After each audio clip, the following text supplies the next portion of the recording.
Perlengkapan ibadah bagi umat muslim seperti meja duduk alas untuk Al-Quran atau yang lebih dikenal dengan rehal kini dijual dengan berbagai macam bentuk dan motif.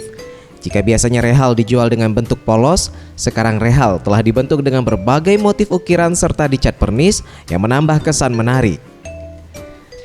Salah satu tempat penjualan peralatan ibadah muslim yang berada di kawasan Kuto ini menjual berbagai macam rehal ukiran, mulai dari diameter 15 hingga 30 cm. Dengan harga mulai dari Rp48.000 hingga Rp78.000. Diakui pegawai penjualan, rehal dengan motif ukiran lebih disukai pembeli karena harga yang berbeda tipis dengan rehal polos, namun bentuk yang jauh lebih menarik.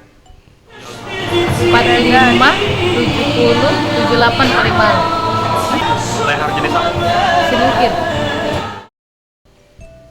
Rehal yang dijual di sejumlah tempat di Palembang kebanyakan terbuat dari bahan kayu jati dan mahoni yang didatangkan langsung dari daerah Jepara.